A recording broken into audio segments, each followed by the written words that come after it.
We are now ready to put everything together.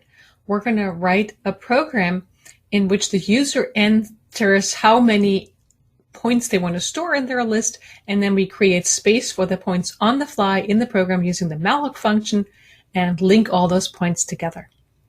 We start where we left off in the previous lecture. So we have a structure point that holds an x and a y coordinate and room for the address of the next element of the list. And we already wrote a function, print points, to which we only pass the beginning of the list. And we also wrote a function append, to which we pass the current end of a list and the address of a new point that needs to be appended to the list, and that returns the new end of the list. Currently in our main function, we declared 3 points. We're going to get rid of that because now we're going to read user input, the coordinates that we want to store in points, as well as how many points the user would like to store. We will still need the start and the end of our list as pointers. And also we need another pointer that will store a new point that we will create. New point. Finally, we need integers. How many numbers does the user want to store in this list? How many points do they want to store? We call that num. And then a variable I for a loop. And we'll need the x and y coordinates for the user to enter. So the first thing we need to ask the user is how many points they wanted to store in this list. How many points? I should spell that correctly. And once we've asked them how many points they wish to store, we need to read that using a scanf. And it's integers or %d, and we want to store that in num. All right. Now that we have that, we can run a for loop. I from 0, I less than num, I plus plus. And so that's just going to go through and read these numbers from the user. So we need an x coordinate, printf x equals and scanf. And let's do integers. We'll call that x. And then we need to print out that we want a y coordinate and a scanf for the y component. And now, so we have read these numbers now, and they're stored in variables x and y. Now's the time to create a new point. And we want to store the address of the new point in our variable new pt, which stores the address of a point. So we want to call a function that we still need to write create point, to which we simply pass the x and y coordinate, and which takes care of the rest. What it finds space in memory, malloc does its thing, puts the x and y coordinates in there, and then simply returns the address of where this point is located. Suppose we have already written this great function, but we'll have to still do that. So that's our new point. We now need to link this new point to the end of our current list. But there we need to distinguish two cases. We need to distinguish the case that the list doesn't exist yet, that we haven't even started a list. So that's the case when I is equal to 0. And the other cases. So if I is equal to 0, then we haven't started anything yet. Then the start of the list is going to be the same as the end of the list, and it's this new pointer that happens to be the one that was just returned to us. Otherwise, so if I is greater than 0, that means the list already exists. We have a start, we have an end, and we simply use the command that we used before, end equals append and new pt. And that's pretty much it we have to do here. So we can now get rid of all this. That was our previous linking step. And we simply can print our points. Maybe we can tell the user we're about to do that. You entered. So it's not too confusing. So you enter these numbers. And then we can call print points. In the end, we will also need a function free because we just created space using malloc. For now, we're going to not write that function. But just to remind ourselves, we need to write that function. I'm going to comment it out for now because we haven't written it yet. So our job right now is to write this function create point, to which we pass 2 integers, and which then returns the address of the point that was created in memory. So the return type of this function is a pointer to a struct point, called create point, and we pass to it simply two integers, int x and int y, the two coordinates that we want to store in there. Now, how do we do this? We need to call the malloc function. And what do we want? How much space do we want? We want space for exactly 1 point. So size of struct point is what we want here. What do we want to do with the malloc function? The malloc function gets the space and it returns a pointer to that space. It's an unspecified pointer, so we need to cast it, and we need to cast it to a struct pointer so that it has the correct type. And then we should really store that somewhere, maybe in a pointer called ptr, which we need to declare. So we need a pointer here for ptr. And next, we need to, now that we have the space, we need to put the x and the y components in the correct spaces. So ptr points to the space that is reserved for us for our point. So we need to dereference that and then get to the x component. That's what the arrow does. So ptrx. It's going to be the x, integer x that was passed into the function.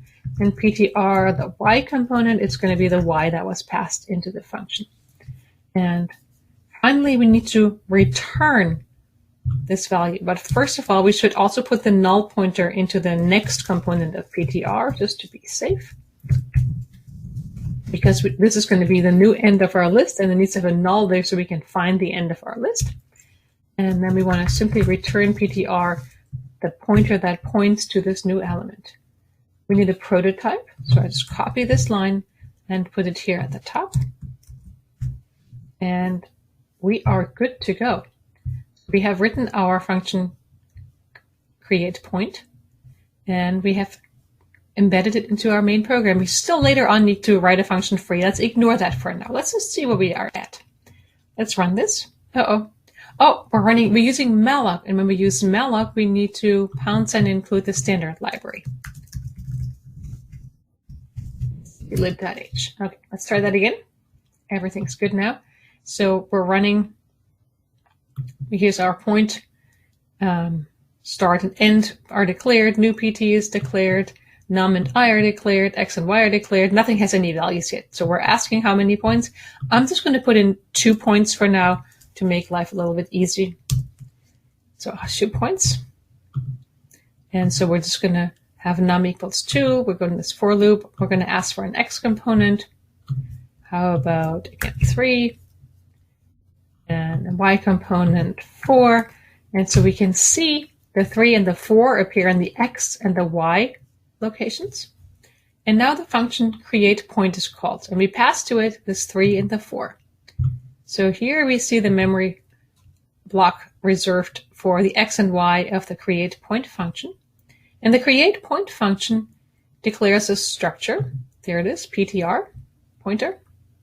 And then it assigns to it the address of what's returned by malloc. And that's a 141. So let's see if we can find what's going on at 141. Here's the 141. So there's space reserved in memory for us right now. And we're about to write the X and the Y components into that space. So here it is. The X component, the 3, just showed up in that space. And then the 4 showed up in that space. So we need to keep track of where that space is, right? We have no idea where that is if we don't pay attention. And we're returning this ptr, this pointer, so the address of where this new space lives. So let's take a look. ptr currently holds the value 141, where that's where the new space is, and we're returning that to the main function. So now new pt in our main function holds this 141. So someone is keeping track of where this newly created point lives. Since I is equal to 0, start and end of my list are going to be updated with this new pt. So everyone has the value 141 right now. I is increased. I now has the value 2. And we get to enter another X and Y coordinate. As again, I'm going to put in 5 for X and 6 for Y. And create point is called again. This time, 5 and 6 are passed into create points. And malloc is called. Let's take a look. We get the address 151. So there's the space. If you look further over, then you still see the 3 and the 4 stored in there at 141. There's my 3 and my 4. But now we're at 151, and we're about to write our two new values, 5 and 6, into that. And then we return this PTR. PTR has the value 151. We're going to return that to the main function. I is no longer 0, so this time we're appending. So we're now creating this link in our linked list. So the next component of my current end is at 141. We're updating the next component with this address. So let's see what happened when we did that.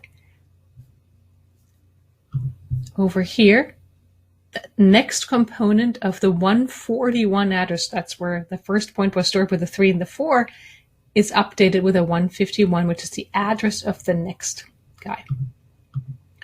And so we have appended. I's increased, but that's no longer good. So we exit our loop because I only wanted 2 elements. And so finally we print, we already did that before. You enter at 3, 4 and 5, 6. So all that's left to do is write our free function. So let's do that.